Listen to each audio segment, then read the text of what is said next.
स्थानिक सोसायटीमधील नागरिकांच्या तक्रारी आल्या होत्या की या ठिकाणी सोसायटीच्या आवारामध्ये स्वच्छता ठेवली जात नाहीये आणि आपण बघितलंय की एक्सपायर झालेल्या दुधाच्या पिशव्या आहेत, बॉक्स आहेत आणि घाण वास सोसायटीमध्ये पसरलेला आहे।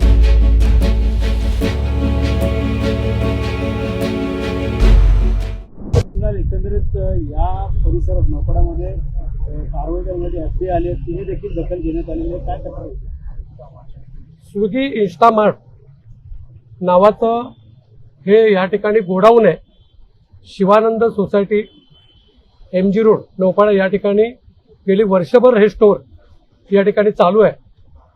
स्थानिक सोसायटीमधील नागरिकांच्या तक्रारी आल्या होत्या की या ठिकाणी सोसायटीच्या आवारामध्ये स्वच्छता ठेवली जात नाहीये आणि आपण बघितलंय की एक्सपायर झालेल्या दुधाच्या पिशव्या आहेत, बॉक्स आहेत आणि घाण वास सोसायटीमध्ये पसरलेला आहे। मलेरियाची साथ चालू आहे, डेंग्यूची साथ चालू आहे। या ठिकाणी 11 वाजता आल्यानंतर स्वच्छता निरीक्षक आले होते, त्यांना आरेरावी करण्यात आली की हे या प्रिमाइसमध्ये तुम्ही येऊ शकत नाही, इथे आम्ही स्वच्छता ठेवतो। त्यांना त्या ठिकाणी आरेरावी केल्यानंतर त्यांनी मला फोन केला। या ठिकाणी प्रत्यक्ष घटनास्थळी आल्यानंतर त्यांच्या स्टोअरमध्ये एक्सपायर झालेल्या काही वस्तू भेटलेल्या आहेत। FDIचे अधिकारी गायकवाड साहेब या ठिकाणी आलाय, त्यांनी पंचनामा केलेला आहे।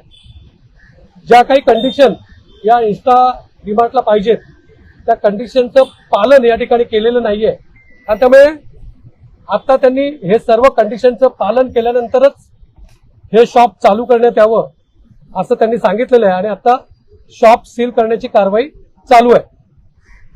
काय वाटतं अशा ज्या घटना घडतात कुठे दखल घेणं गरजेचं आहे? FDIने तुम्ही या संदर्भात तक्रार स्वतः तुकाराम मुंडे यांना केली आहे का? FDIच्या वरिष्ठांनी सकाळी या ठिकाणी अस्वच्छता दिसल्यानंतर FDIचे अधिकारी आहेत, गायकवाड साहेब असतील, तुकाराम मुंडे साहेब असतील, त्यांना आपण मेल पाठवलेला आहे, त्यांना फोटो पाठवलेले आहेत। आमची एकच अपेक्षा आहे की आपण सर्वसामान्य नागरिकांना या डीमार्टमधनं अन्न सप्लाय करतो, दूध असेल, त्या ठिकाणी खाद्यवस्तू असतील, हे ज्या भागातलं ज्या गोडाऊनमधनं सप्लाय करतो तो भाग हा स्वच्छता असली पाहिजे, त्या ठिकाणी स्वच्छतेचं पालन करायला पाहिजे। आपण बघितलं त्या ठिकाणी जे कर्मचारी आहेत त्यांची वर्षातनं 6 महिन्यातनं मेडिकल व्हायला पाहिजे, तो भाग स्वच्छता पाहिजे।